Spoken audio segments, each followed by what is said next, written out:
এনে ধৰণৰ কাপুৰুষ সাংসদৰ আমাৰ প্ৰয়োজন নাই, এনে ধৰণৰ কাপুৰুষ সাংসদৰ আমাৰ প্ৰয়োজন নাই। গতিকে ছিজন আহি আছে, এইবাৰ যদি কেনেবাকৈ অবৈধ কয়লা খনন কৰিবলৈ হয়, অবৈধ শিল খনন কৰিবলৈ হয়, স্পষ্টকে কৈছো গাড়ী ভাঙি দিয়া হব। প্ৰয়োজনত কয়লা মাফিয়াক কাণত ধৰাই কিন্তু আঁঠু খুৱাই থোৱা হব। আৰু মুখ্যমন্ত্ৰীয়ে ইয়াৰ বিৰুদ্ধে বিশেষ ব্যৱস্থা গ্ৰহণ কৰিবই লাগিব, স্পষ্ট কথা। যিটো সঁচা কথা সেইটো কমেই, আমাক মাৰিলেও মাৰিব, আমাক জেললৈ পঠিয়ালেও পঠিয়াব, উই ডোন্ট কেয়াৰ। এই বিজেপি চৰকাৰখন হৈছে বিশ্বাসঘাতক, প্ৰতাৰক আৰু ঠগবাজ। এনেকুৱা ধৰণৰ কিন্তু বিজেপি দলৰ দৰে বিশ্বাসঘাতক, ঠগবাজ, প্ৰতাৰক দল কিন্তু ভাৰতত নাই। অসমৰ মুখ্যমন্ত্ৰী হৈছে মিছলীয়া, অসমৰ মুখ্যমন্ত্ৰীয়ে মিছা কথা কৈছে। নাগালেণ্ডত কোনো ধৰণৰ ডাৱৰ বিস্ফোৰণ হোৱাই নাছিল। অবৈধ কয়লা খনন, অবৈধ শিল খননৰ বাবে হোৱা বানপানীত 100 জনতকৈ আমি অধিক কিন্তু খিলঞ্জীয়া মানুহক হেৰুৱাবলগীয়া হল। আজিও কিন্তু চৰাইদেউ আৰু গোলাঘাট, চৰাইদেউ আৰু শিৱসাগৰ জিলাৰ মানুহে দুৰ্যোগৰ লগত এতিয়াও যুঁজি থাকিবলগীয়া হৈছে। 90% অধিক খিলঞ্জীয়া মানুহে ঘৰ দুৱাৰ, গাড়ী মটৰ, গৰু ছাগলী সকলো উটুৱাই লৈ গল, সকলো শেষ। আমাৰ হাতত এতিয়া একো নাই। ইয়াৰ ক্ষতিপূৰণ কোনে দিব? এই মানুহবিলাকৰ ক্ষতিপূৰণ কোনে দিব? এই মানুহবিলাকে অধিক কষ্ট কৰি বেংকৰ পৰা ঋণ লৈ গাড়ী মটৰ কিনিছে, ঘৰ বনাইছে। মন্ত্ৰী বিধায়কৰ দৰে কমিছন লৈ গাড়ী কিনা নাই। পুনৰ কৈছো, মন্ত্ৰী বিধায়কৰ দৰে কমিছন লৈ গাড়ী কিনা নাই। গতিকে ইয়াৰ ক্ষতিপূৰণ কোনে দিব? আমাক উত্তৰ লাগে।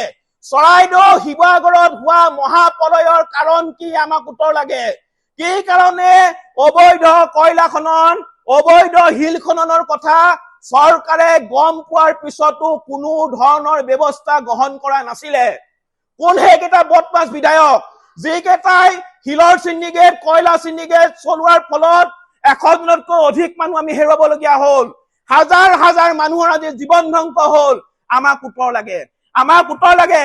আমাৰ ওচৰলৈ ইতিমধ্যে তথ্য আহি আছে। এইকেইটা বদমাছ, দগাবাজ, জাতিদ্ৰোহী বিধায়কক আমি স্পষ্টকে কৈছো, ৰাজহুৱাকৈ আমি কিন্তু অপদস্থ কৰিম। আমি জাতীয় সংগ্ৰামী অসমে চিণ্ডিকেটৰ লগত জড়িত হৈ থকা এইকেইটা বদমাছ বিধায়কক কিন্তু আমি ৰাজহুৱাকৈ আমি কিন্তু অপদস্থ কৰিম। অসমীয়া মানুহৰ জীৱনৰ লগত হেতালি খেলিব। আমি কি মনে মনে বহি থাকিম? আমি কি মনে মনে বহি থাকিম? স্পষ্টকৈ কৈছো, আজিৰ তাৰিখৰ পৰা এখনো কিন্তু কয়লা ভৰ্তি তাক পাৰ হব নোৱাৰে। এখনো কয়লা ভৰ্তি তাক আমি পাৰ হবলৈ নিদিওঁ। এখনো শিল ভৰ্তি তাক আমি পাৰ হবলৈ নিদিওঁ। প্ৰয়োজনত কয়লা মাফিয়াক কাণত ধৰাই আঁঠু কঢ়াই থোৱা হব। প্ৰয়োজনত কয়লা মাফিয়াক কাণত ধৰাই আঁঠু কঢ়াই থোৱা হব।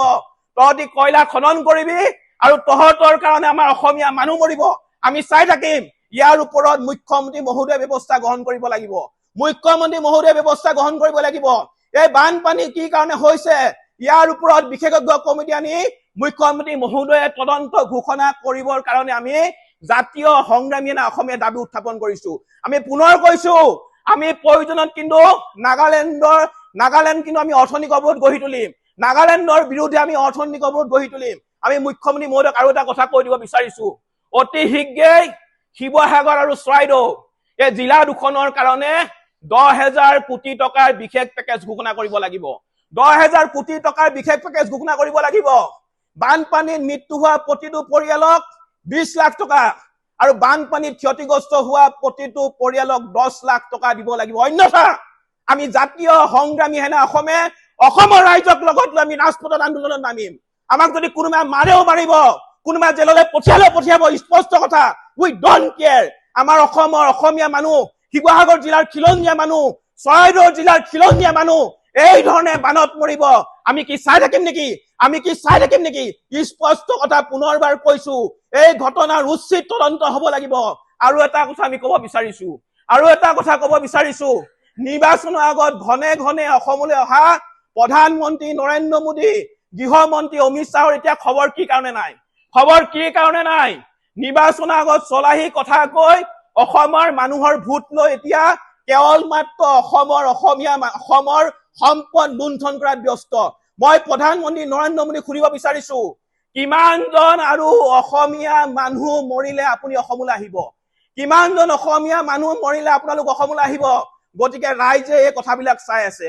অসমৰ ৰাইজে আপোনালোকৰ ভেলকি বাজি আপোনালোকৰ ভণ্ডামি চাই আছে আহি থকা দিনত ইয়াৰ উচিত প্ৰত্যুত্তৰ দিয়া হ'ব আমি জাতীয় সংগ্ৰামী অসমে এটা কথা স্পষ্টকৈ আমি কৈ দিব বিচাৰিছো অনাগত দিনত প্ৰধানমন্ত্ৰী নৰেন্দ্ৰ মোদী গৃহমন্ত্ৰী অমিত শ্বাহ যদি অন্য কাৰ্যসূচীৰ কাৰণে অসমলৈ আহিবলৈ হয় আমি জাতীয় সংগ্ৰামী অসমে বাধা প্ৰদান কৰিম আৰু আমি কোলা পতাকা দেখুৱাম আৰু এটা কথা ক'ব বিচাৰিছো অসমৰ নুপুংখক কাপুৰুষ সাংসদ কিটা ক'ত আছে অসমৰ কাপুৰুষ সাংসদ কিটা ক'ত আছে কিয় দিল্লীলৈ গৈ টেবুল ঢকিয়াই ক'ব পৰা নাই অসমৰ বানপানীৰ কথা কিয় নৰেন্দ্ৰ মোদী অমিত শ্বাহৰ আগত টেবুল ঢকিয়াই অসমৰ বানপানীৰ কাৰণে 10,000 কোটি টকাৰ বিশেষ পেকেজ ঘোষণা কৰিবলৈ তেওঁলোকে সাহস কৰা নাই গতিকে